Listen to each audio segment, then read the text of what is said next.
আলহামদুলিল্লাহ, আল্লাহ পাক রব্বুল আলামিনের অসংখ্য অগণিত শুকরিয়া জ্ঞাপন করছি যে মহান রব্বুল আলামিন আজ পবিত্র জুমআর দিনে হাজারো মানুষ থেকে যাচাই করে বাছাই করে অল্প কিছু সংখ্যক আল্লাহ তাআলার পেয়ারা বান্দাদেরকে আল্লাহ তাআলার মনোনীত হিসাবে কবুলা মঞ্জুর করে আল্লাহ পাক রব্বুল আলামিনের ঘরে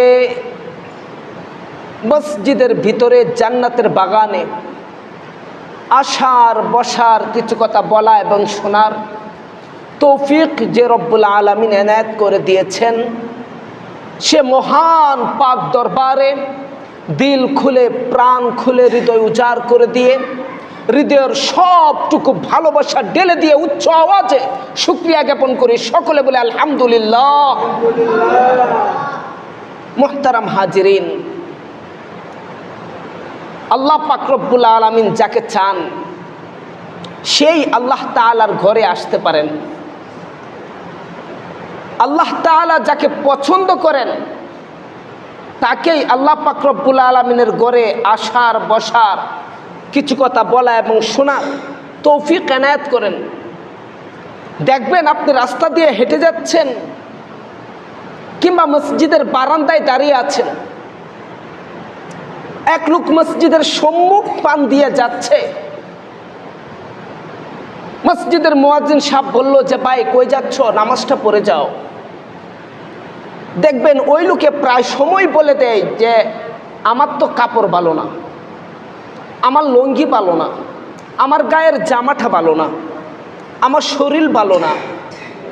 আসলেই যে সমস্ত লোকেরা মসজিদের জন্য আহ্বান করার পরে বলে আমার কাপড় ভালো না, আমার লুঙ্গি ভালো না, আমার শরীর ভালো না, আসলে সব কিছুই তার ভালো, তবে তার কপালটা ভালো না। বদনসিব যাদের, তারাই মসজিদ থেকে দূরে থাকতে পারে। যাদের কপাল ভালো তারাই মসজিদের ভিতরে আসতে পারে। এই জন্য আমার সকল মুসল্লিয়ানে কেরামদেরকে উদারত আহ্বান করব, আপনারা অন্তত জুমার দিন আজানের সাথে সাথে মসজিদে আসার চেষ্টা করবেন। এবং অত্র এলাকার আমার প্রত্যেকটি মা বোনদেরকে উদারত আহ্বান করব, আপনারা জুমার দিন অন্তত, যেহেতু মসজিদের মাইকে কোরআন ও হাদিসের আলোচনা হয়, জুমার দিন আজানের আগেই হাতের কাজ শেষ করে নিজের ঘরে একটা গন্তব্যে বসে মসজিদের মাইকে আলোচনা শুনবেন। ইনশাআল্লাহ আশা করি এই আলোচনা শোনার মাধ্যমে কিছুটা হলেও দিলের খোরাক হবে, ইমানের খোরাক হবে, আমলের খোরাক হবে। ইনশাআল্লাহুল আজিজ ফায়দা হবেই হবে ইনশাআল্লাহ। আসুন আমরা সর্বপ্রথম যে কথাটা আমাদের বুঝতে হবে, আলেম উলামায়ে কেরাম মসজিদের মিম্বারে বসে, উলামায়ে কেরাম মাহফিলের মঞ্চে বসে, তারা একমাত্র জাতিকে নসিহত করে যাতে তারা হেদায়েতের অন্তর্ভুক্ত হয়। তবে হেদায়েত এমন একটি শব্দ, এই হেদায়েতটা কোনো আলেম, কোনো বুজুর্গ, কোনো তাবলিগওয়ালা, কোনো নামাজি কাউকে কখনোই দেওয়া সম্ভব নয়। হেদায়েত দেওয়ার মালিকানা একজনেই রাখেন, তিনি কে? এই জন্য মেরে মুহতারাম দোস্ত, আমরা সকলেই জানি রাসূলের একজন চাচা ছিলেন যার নাম ছিলেন আবু তালেব। রাসূলকে কলিজা দিয়ে ভালোবাসত। যে কেমন কলিজা দিয়ে ভালোবাসত, রাসূলের সবচেয়ে কষ্টের দিন ছিল কয়েকটি, তোর মধ্যে এটাও একটি কষ্টের মুহূর্ত ছিল। যেই সালে, যে বছরে আম্মাজান খাদিজাতুল কুবরা রাদিয়াল্লাহু তাআলা আনহা মারা যায়, এবং সেই বছরেই মারা যায় আবু তালেব।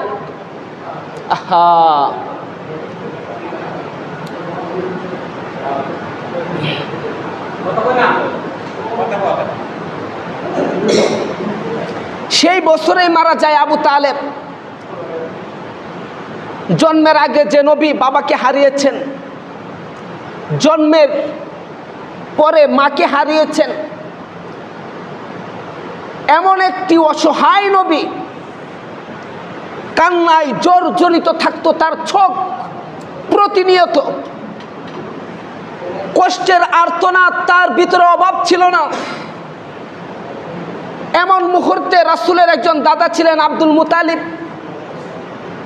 রাসূলকে অনেক ভালোবাসতেন, রাসূলকে সাথে নিয়ে নিয়ে ঘুরতেন। এই আবু তালেব যখন দুনিয়া থেকে বিদায় নেয়, ওই সময় আবু তালেবের আরেকটি পুত্র ছিল, আব্দুল মুতালিবের আরেকটি পুত্র ছিল, যার নাম ছিল আবু তালেব। সেই পুত্রকে ডেকে আনছে, এনে বললেন যে বাবা, তোমার এই ভাতিজা মুহাম্মদ, সবাই বলি সাল্লাল্লাহু, এই মুহাম্মদ জন্মের আগেই পিতাকে হারিয়েছেন, আমার সন্তান আব্দুল্লাহকে হারিয়েছেন, জন্মের পরে মাকে হারিয়েছেন। তার মতো দুঃখী আসমানের নিচে জমিনের উপরে দ্বিতীয় জন আর কেউ হতে পারে না।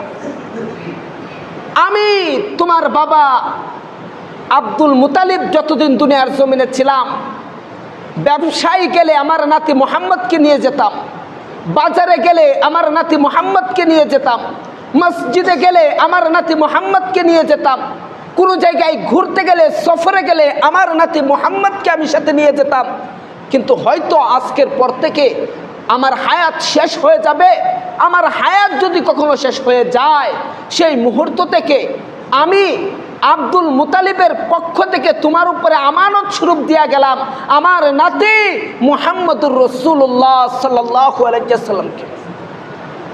ঠিক সেই সুবাদে, সেই আমানতদারির আমানত রাখার জন্য আবু তালেব তার ভাতিজা মুহাম্মদ সাল্লাল্লাহু আলাইহি ওয়াসাল্লামকে প্রাণের চেয়েও বেশি ভালোবাসতেন। কখনো যদি আবু জাহেল আমার আপনার নবীর গায়ে আঘাত করত, সেই আঘাতের পাল্টা জবাব দিতেন আবু তালেব। কেউ যদি আমার নবীকে কটূক্তি করত, সেই কটূক্তিকারীর কটূক্তির পাল্টা জবাব দিতেন আবু তালেব। কখনো যদি আমার নবীকে কেউ রাস্তা থেকে সরিয়ে দিত, সাথে সাথে আবু তালেব যে নবীকে মুখে জড়ায় নিত। আর আবু তালেব আমার আপনার নবীকে এত বেশি ভালোবেসেছেন, এত বেশি মহব্বত করেছেন, এত বেশি খাইয়েছেন, পরিয়েছেন, যে রাসূলুল্লাহ সাল্লাল্লাহু আলাইহি ওয়াসাল্লাম আবু তালেবের বডির সাথে রাসূলের বডির এমন কোনো জায়গা নাই যে জায়গাটা আবু তালেব আর রাসূলের বডির সাথে একত্রিত হয় নাই। এত পরিমাণ টেক কেয়ার করেছেন আমার আপনার নবী মুহাম্মদ রাসূলুল্লাহ সাল্লাল্লাহু আলাইহি ওয়াসাল্লামকে তার চাচা আবু তালেব। আসুন এখান থেকে আমরা শিখে নেই, এই আবু তালেব যখন দুনিয়া থেকে বিদায় নেয়, রাসূলের ওই চাচা আবু তালেব যখন দুনিয়া থেকে বিদায় নেয় মৃত্যু শয্যায়, ঠিক ওই মুহূর্তে রাসূল সাল্লাল্লাহু আলাইহি ওয়াসাল্লাম আবু তালেবের একটা পাশে বসা আর অপর পাশে বসা আবু জাহেল। খুব মন দিয়া শুনবেন, রাসূলুল্লাহ সাল্লাল্লাহু আলাইহি ওয়াসাল্লাম বারবার বলতেছেন যে চাচা, সারা জীবন আমাকে আদর করেছো, আমাকে স্নেহ করেছো, আমার বিপদে আমার পাশে দাঁড়িয়েছো, আমার আনন্দে তুমি হেসেছো, আমার চোখের অশ্রু প্রবাহিত দেখে তোমার চোখে অশ্রু প্রবাহিত হয়েছে। আমি চাই না কিয়ামতের ময়দানে আমার এই মহাব্বতের চাচা, কলিজার টুকরা চাচা কালিমা গ্রহণ করা না করার কারণে জাহান্নামের আগুনে নিক্ষিপ্ত হোক। সুতরাং ও চাচা একবার শুধু খালি পড়েন লা ইলাহা ইল্লাল্লাহ, এই কথা রাসূল বলেন। আর অপর পাশে বসে আছেন কে? মিস্টার আবু জাহেল। আবু জাহেল বলতেছে যে ভাই, শেষ মুহূর্তে যদি তুই কালিমাটা পড়িস তাহলে আমাদের বাপ দাদার মুখে চুনকালি লাগবে। শেষ মুহূর্তে যদি তুই কালিমা পড়িস লোকে বলবে যে আবু তালেব মৃত্যুর বয়ে কালিমা পড়েছে, সুতরাং কালিমা পড়ার কোনো প্রয়োজন নেই। রাসূল বারবার বলতেছেন কালিমা পড়ার জন্য।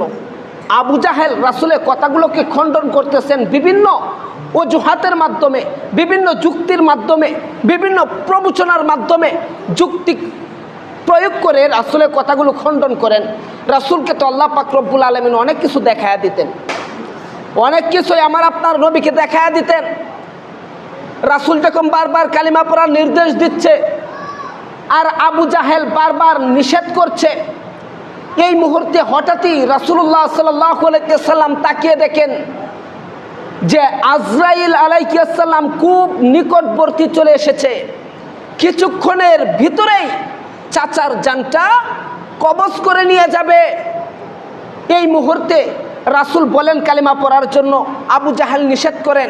এখন তো আর এত কিছু শোনার বলার সময় নাই, কারণ আজরাইল খুব নিকটবর্তী। কিছুক্ষণের ভিতরে যদি কালিমা না পড়া দুনিয়া থেকে বিদায় নেয় তাহলে আমার সম্মানিত চাচা, আমার সঙ্গী চাচা কোথায় যাবে? জাহান্নামে যাবে। রাসূল তো চাইবে না কেউ জাহান্নামে যাক। আবু জাহেল বারবার বুঝাচ্ছে, রাসূল যখন বুঝিয়ে পারতেছে না, আবু তালেবের মাঝখানে মন মানসিকতা পড়ে আছে, পায়ের কোনো পর্যন্ত আজরাইল আলাইহিস সালাম চলে এসেছে।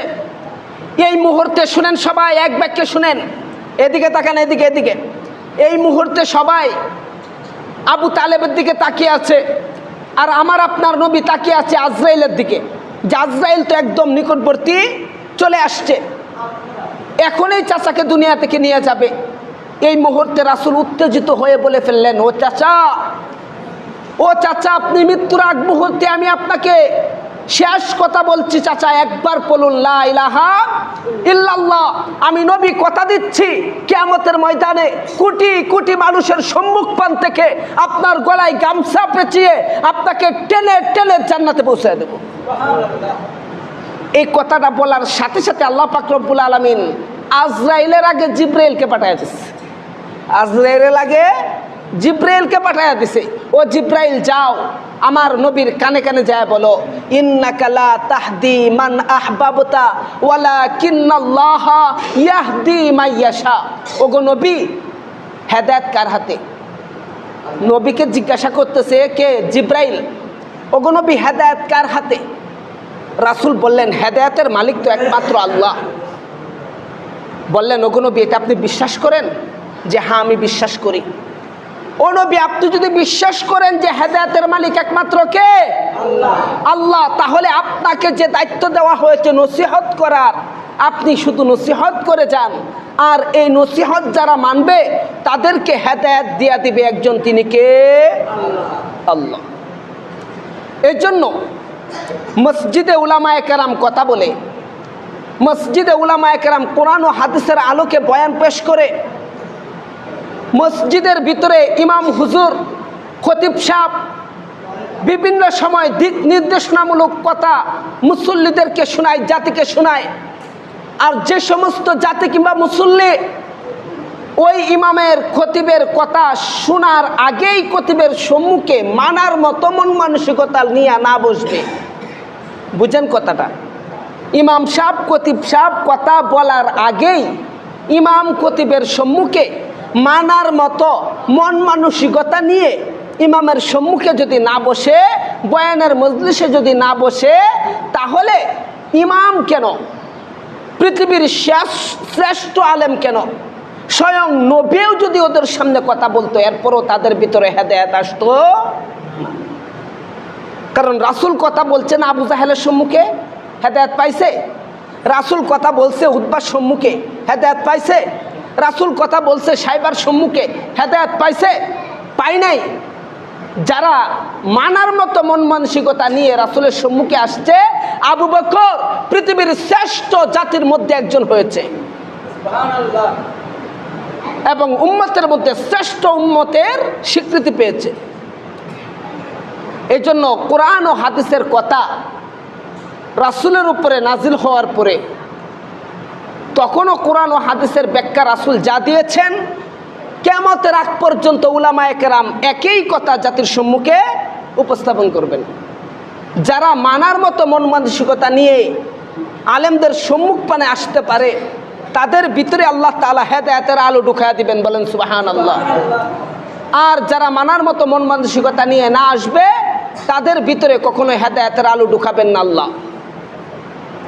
এজন্য আসুন, গত সপ্তাহের একটা ঘটনা অল্প আংশিক কিছু বাকি ছিল। কোথায় জানি বাকি ছিল, কে বলতে পারবেন?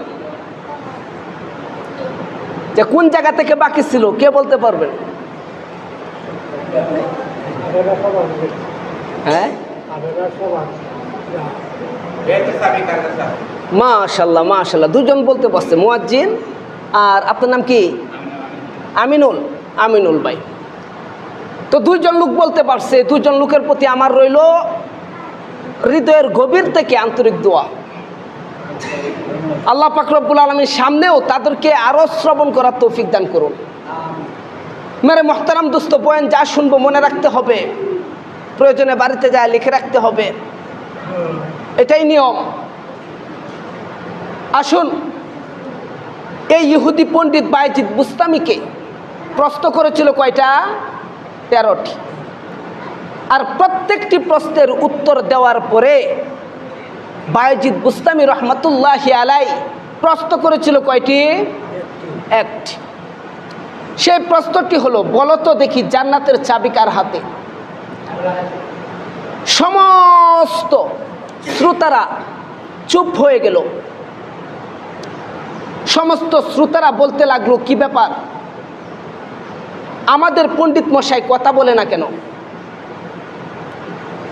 কিছুক্ষণ পর এই ইহুদি পণ্ডিত বলল যে এই প্রশ্নের উত্তর আমার কাছে আছে, তবে আমি যদি বলি সেটা তোমরা কি করবে না?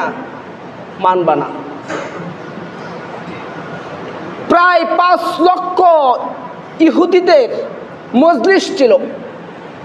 এই মজলিসে ইহুদিদের 5 লক্ষ জনতা ছিল।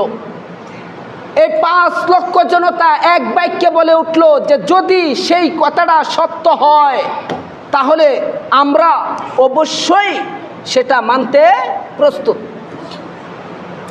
তখন ইহুদি পণ্ডিত বলা শুরু করলো, ও আমার জাতি শোনো, জান্নাতের চাবি কার হাতে? এটা তাদের কোরআনে যেমন দেওয়া রয়েছে, ইনজিলেও দেওয়া রয়েছে। জান্নাতের চাবি কার হাতে এটা তাওরাতেও যেমন দেওয়া রয়েছে, বাইবেলেও ঠিক তেমন দেওয়া রয়েছে।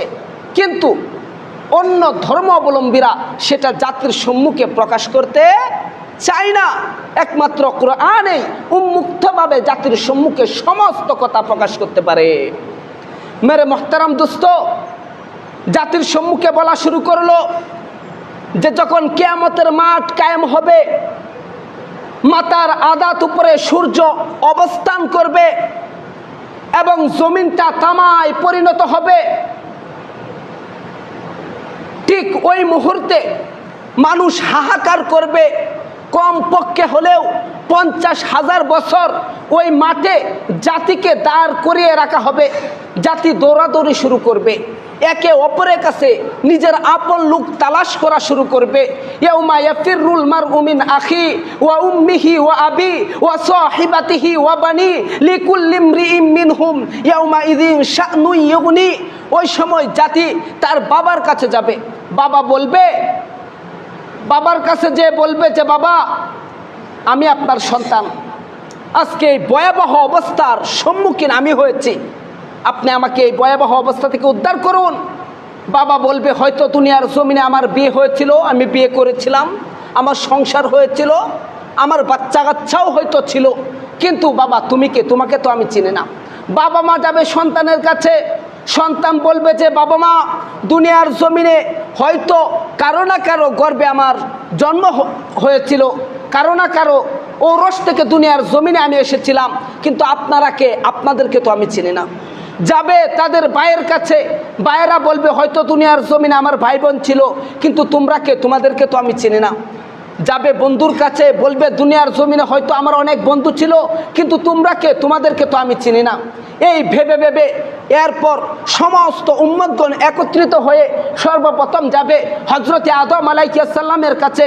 হজরতে আদম আলাইহিস সালামের কাছে যেয়ে বলবেন, ওগো আদম, আপনি তো আমাদের আদি পিতা, আজ এই ভয়াবহ পরিস্থিতির সম্মুখীন আমরা হয়েছি, হয়তো আল্লাহ তাআলা জান্নাতে দিক নয়তো জাহান্নামে দিক, আপনি শুধু খালি বলেন হাসরের মাঠের বিচারের কাজ শুরু করার জন্য। হজরতে আদম আলাইহিস সালাম বলবেন যে না, আজকে বিচারের কাজের সম্মুখীন এই ভয়াবহ পরিস্থিতিতে, শুধু খালি পরিস্থিতি ভয়াবহ না, আল্লাহ পাক রব্বুল আলামিন কহার নাম ধারণ করে আরশে আজিমে সমাসীন রয়েছেন। আল্লাহ তাআলা এই মুহূর্তে কঠোর পন্থা অবলম্বন করতেছেন। এই মুহূর্তে আমি আদমের ক্ষমতা নাই আল্লাহ তাআলার সম্মুখে যায় কারোর জন্য সুপারিশ করা। এক কাজ করো, তোমরা সবাই মিলে জাতির পিতা ইব্রাহিম আলাইহিস সালামের কাছে যাও। সবাই মিলে আমরা যাব ইব্রাহিম আলাইহিস সালামের কাছে, যা বলবো আপনি তো আমাদের জাতির পিতা, এই ভয়াবহ পরিস্থিতি থেকে আমাদেরকে রক্ষা করুন। আল্লাহ পাক রব্বুল আলামিনের সম্মুখে যান, আমাদের জন্য সুপারিশ করুন। ইব্রাহিম আলাইহিস সালাম যাবেন, আল্লাহ পাক রব্বুল আলামিনের কাছে সুপারিশ করার জন্য যেতে বারণ করবেন, বলবেন যে এই ভয়াবহ পরিস্থিতিতে সুপারিশ করার মতো কোনো সাধ্য কিংবা সামর্থ্য ক্ষমতা আমার হয়নি। তোমরা এক কাজ করো, যাও মুসা কালিমুল্লাহর কাছে যাও। সবাই যাবে মুসা কালিমুল্লাহর কাছে, যে বলবেন মুসা নবী অপারগতা প্রকাশ করবেন, নূহ নবী অপারগতা প্রকাশ করবেন। হজরতে ঈসা রুহুল্লাহর কাছে যখন যাওয়া হবে, হজরতে ঈসা রুহুল্লাহ দেখিয়ে দিবেন, যাও। এই মুহূর্তে একজন ব্যক্তি সুপারিশ করতে পারেন। তিনি কে? তিনি হলেন আখিরি নামদার, দু জাহানের সর্দার, তাজেদারে মদিনা, জনাবে মুহাম্মদুর রাসূলুল্লাহ। সকলে বলি সাল্লাল্লাহু। তিনি সুপারিশ করতে পারেন।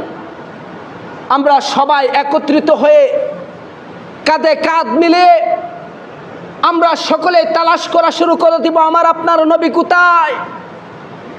আমার আপনার নবীকে যে পাবো আল্লাহ পাক রব্বুল আলামিনের আরশের নিচে সেজদায় পড়ে কাঁদে। রাসূলুল্লাহ সাল্লাল্লাহু আলাইহি ওয়াসাল্লাম ওই সময়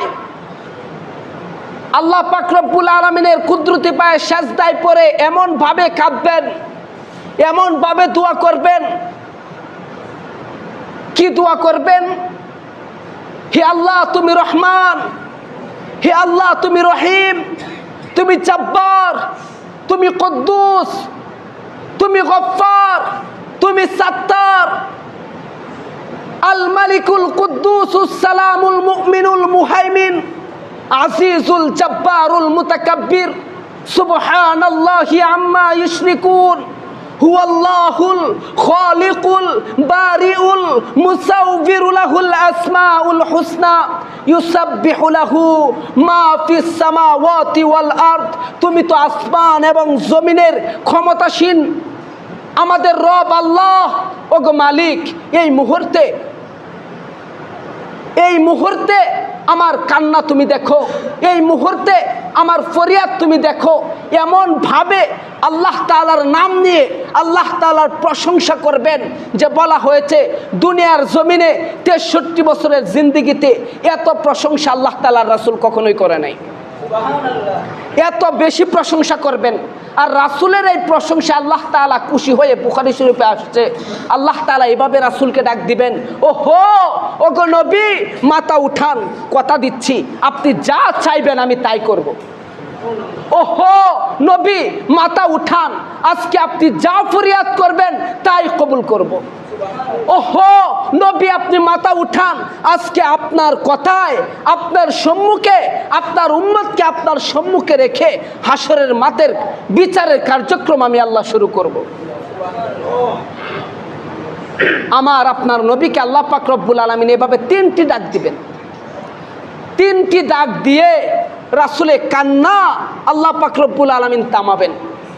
থামিয়ে রাসূলের নেতৃত্বে আল্লাহ পাক রব্বুল আলামিন কিয়ামতের ময়দানে বিচারের কার্যক্রম শুরু করবেন। এবং জান্নাতের সমস্ত ক্ষমতা, জান্নাতে কাকে সুপারিশ করে নেওয়া যাবে, কাকে নেওয়া যাবে না, সম্পূর্ণ ক্ষমতা আল্লাহ পাক রব্বুল আলামিন আমার আপনার নবী রাসূলুল্লাহ সাল্লাল্লাহু আলাইহি ওয়াসাল্লামের হাতে অর্পণ করবেন। বলেন সুবহানাল্লাহ। তবে কাদেরকে আমার আপনার নবী জান্নাতে যাওয়ার জন্য সুপারিশ করবেন? কাদেরকে আমার আপনার নবী জান্নাতে নিজের সাথে নিয়ে এরপরে জান্নাতের ভিতরে প্রবেশ করবেন? যারা দুইটা কাজ করে। কয়টা কাজ? সবাই বলেন কয়টা? দুইটা। এক নাম্বার হলো আমলে সালেহ। এক নাম্বার কি? আমলে সালেহ। আরেকটা হলো আমলে মুসলেহ। খুব ভালো করে মনে রাখবেন, এই দুইটা গুণ যাদের ভিতরে নাই তারা রাসূলের সাথে ওই সময় সাক্ষাৎই করতে পারবে না। যে কেন সাক্ষাৎ করতে পারবে না? যখন বিচারের কার্যক্রম শুরু হবে আল্লাহ পাক রব্বুল আলামিন সূরা ইয়াসিনের একটা আয়াত তেলাওয়াত করবেন, ওয়ামতাজুল ইয়াউমা আইয়ুহাল মুজরিমুন। এই আয়াতের অর্থ হলো নাফরমান এবং ঈমানদার তোমরা আলাদা হয়ে যাও। কারণ রাসূলের সম্মুখ পান দিয়া কোনো উম্মতকে জাহান্নামে নিয়ে যাবে, আর রাসূল চেয়েছে দেখবেন এতটুকু কম মহাব্বত রাসূলের ভিতরে কখনো ছিল না। রাসূলের চোখের সামনে দিয়া কোনো উম্মতকে জাহান্নামে নেওয়া যাবে না। এই জন্য আল্লাহ পাক রব্বুল আলামিন জানে যে আমার নবীর সম্মুখ পান দিয়া কোনো উম্মতকে জাহান্নামে দিলে রাসূল সেখানে যায় পথ আটকে দাঁড়াবেন, তাকে জোরপূর্বক হলেও নিয়ে জান্নাতের ভিতরে ঢুকাইয়া দিবেন। সুতরাং আমি একটা আয়াত তেলাওয়াত করে দেই, ওয়ামতাজুল ইয়াউমা আইয়ুহাল মুজরিমুন। নাফরমান এবং ঈমানদার আলাদা হয়ে যাও। নাফরমান এবং ঈমানদার আলাদা হয়ে যাও। সাথে সাথে যারা নাফরমান, দুনিয়ার জমিনে 5 ওয়াক্ত নামাজ ঠিক মতো পড়ে না, রমজান আসলে গ্যাস্ট্রিকের সমস্যা হয়ে যায়, জাকাতের সময় আসলে গরিব মিসকিন হয়ে যায়, কুরবানি দেওয়ার দরকার 5 লক্ষ টাকা দিয়ে একটা গরু, তারা দেয় মাত্র 20,000 কিংবা 50,000 টাকা দিয়ে একটা বহন বাছুর। এইরকম ইসলাম বিদ্বেষী, ইসলামের বিপরীত না পাইলে ইসলামের কাজ করা যায়, কিন্তু নিজের স্বার্থে কখনো ইসলামের কাজ করতে বাধ্য ছিল না। ওই সমস্ত ব্যক্তিবর্গ যারা রয়েছে তারাই নাফরমানের কাতারে পড়ে যাবে এবং তাদের মাঝখান দিয়ে এমন একটি দেয়াল তৈরি হবে, রাসূল মনে করবেন এটাই মনে হয় লাস্ট বর্ডার, এর বাহিরে মনে হয় আর কিছুই নেই। অর্থাৎ ঈমানদারদেরকে নিয়েই রাসূল থাকবেন। এর জন্য আমাদের ভিতরে ক্রন্দন আসা দরকার যে আমরা যদি ওয়ামতাজুল ইয়াউমা আইয়ুহাল মুজরিমুন আয়াতটা যখন পড়া হবে, যদি নাফরমানের কাতারে আমাদেরকে ফেলে দেওয়া হয়, যদি রাসূলের চোখের আড়াল আমরা হয়ে যাই, কি অবস্থা হবে আমার, কি অবস্থা হবে জাতির, কি অবস্থা হবে এই উম্মতের। সুতরাং আমাদের কাজ কি, করণীয় কি, আমাদের কর্তব্য কি? আমাদের করণীয় হলো এমন কাজ করা যেই কাজে কিয়ামতের ময়দানে নাফরমান এবং ঈমানদার শব্দটা ব্যবহার করার পরে ঈমানদারদের কাতারে, ঈমানদারদের রুমের ভিতরে আমার আপনার স্থান হয়। মেরে মোহতারাম, যদি ওই সময় ঈমানদারদের রুমে রাসূলের সাথে থাকতে চান তাহলে দুইটা গুণ থাকতে হবে। একটা হলো আমলে সালেহ, আর একটা কি? আমলে মুসলেহ। এখন আমলে সালেহ কি আর আমলে মুসলেহ কি? আমলে সালেহ হলো যারা ইবাদত বন্দেগী করে। আমলে সালেহ হলো নীরব ইবাদত বন্দেগী। নীরব ইবাদত বন্দেগী বুঝেন তো? অর্থাৎ আমরা গ্রামের ভিতরে বসবাস করি, সময় আসলে যখন 5 বার আজান হয়, মুয়াজ্জিন আজান দেয়, সাথে সাথে আমরা আইসা 5 ওয়াক্ত নামাজ আদায় করি, কখনো তসবিহ তাহলিল পড়ি, কখনো তালিমে বসি, হ্যাঁ, কখনো বিভিন্ন দান খয়রাত করি। এইগুলা হলো নীরব বন্দেগী, নীরব বন্দেগী। আর এই নীরব বন্দেগীকে বলা হয় আমলে সালেহ। আরেকটা হলো আমলে মুসলেহ। আমলে সালেহ এবং মুসলেহের মাঝে পার্থক্য কি? আমলে সালেহ এবং মুসলেহ দুইটা যদি একত্রিত হয়ে কারো ভিতরে না থাকে তাহলে তার ইবাদত বন্দেগী কবুল হওয়ার কোনো আশঙ্কা নেই। এখন আমলে মুসলেহ কি? আমলে মুসলেহ হলো, হ্যাঁ আমি 5 ওয়াক্ত নামাজ পড়ি, হ্যাঁ আমি জিকির আজগার করি, হ্যাঁ আমি রমজান মাসে রোজা রাখি, ঠিক আছে আমি যাকাত দেই, আমি কুরবানি দেই, আমি হজ করি, তবে এইগুলার ভিতরে নিজেকে সীমাবদ্ধ না রাখা, এইগুলার ভিতরে নিজেকে আটকে না রাখা। আমি নামাজ পড়তে পারি নীরবভাবে, আমি হজ করতে পারি নীরবভাবে, আমি যাকাত দিতে পারি নীরবভাবে, আমি রোজা রাখতে পারি নীরবভাবে, অন্যান্য ইবাদত বন্দেগী আমি নীরবভাবে, নীরব পন্থায় অবলম্বন করতে পারি। নীরব অবস্থানে বসে করতে পারি, তবে ইসলাম বিরোধী কার্যকলাপে যখন এই জাতিকে নিমজ্জিত করা হয়, ইসলাম বিদ্বেষী কার্যকলাপে যখন জাতিকে নিমজ্জিত করা হয়, যখন আমার আপনার নবীকে নিয়ে কটূক্তি করা হয়, যখন ইসলামী আল্লাহ পাক রব্বুল আলামিন আইন নিয়ে টানা হেঁচড়া করা হয়, যখন আমার আপনার নবীর খতমে নবুয়ত চাদরকে নিয়ে টানা হেঁচড়া করা হয়, তখন আর নীরব বন্দিগি করলে হবে না, তখন আর জায়নামাজের উপরে বসে থাকলে হবে না, তখন ওই সমস্ত আইনের বিরুদ্ধাচার করার জন্য, আল্লাহর জমিনে আল্লাহর দ্বীন টিকিয়ে রাখার জন্য, আল্লাহর জমিনে আল্লাহ পাকের হুকুমত টিকিয়ে রাখার জন্য আমার আপনাকে জায়নামাজ ছেড়ে রাজপথে যে চিল্লাতে হবে এবং আল্লাহ পাক রব্বুল আলামিনের হুকুম বিরোধী কার্যকলাপের আইন যারা করেছে ওদেরকে রুখে দিতে হবে। আজকে আমাদের সমাজ ব্যবস্থা কি হয়েছে, যে কথাটা না বললেই নয়, সমস্ত আলেমদের পক্ষ থেকে নির্দেশিকা জারি হয়েছে এবং বলা হয়েছে প্রত্যেকটি মসজিদে, প্রায় 3.5 লক্ষ মসজিদের মিম্বার থেকে একই কথা আজকে উঠবে, আমাদের দেশে একটা কমিটি হয়েছে, নারী সংস্কার কমিটি। শুনছেন কেউ? নারী সংস্কার কমিটি, সেই কমিটি ফাঁস হয়ে গেছে এবং সেই কমিটির মহিলারা তারা দায়িত্ব পাওয়া মাত্রই এ কথা প্রকাশ্যে বলেছে যে আল্লাহ পাক রব্বুল আলামিন নারীদের সম্পদ, আল্লাহ পাক রব্বুল আলামিন বাবার সম্পদ পুরুষদেরকে দিয়েছেন 2 ভাগ, নারীদেরকে দিয়েছেন 1 ভাগ। আর আল্লাহর এই আইনের মাধ্যমে নারীদের উপরে বৈষম্য করা হলো, নারীদের উপরে বৈষম্য করা হলো। আল্লাহ পাক রব্বুল আলামিন আইন করেছেন কোরআনে, আল-ইয়াউমা আকমালতু লাকুম দীনাকুম ওয়া আতমামতু আলাইকুম নি'মাতি ওয়া রাদিতু লাকুমুল ইসলাম দীনা।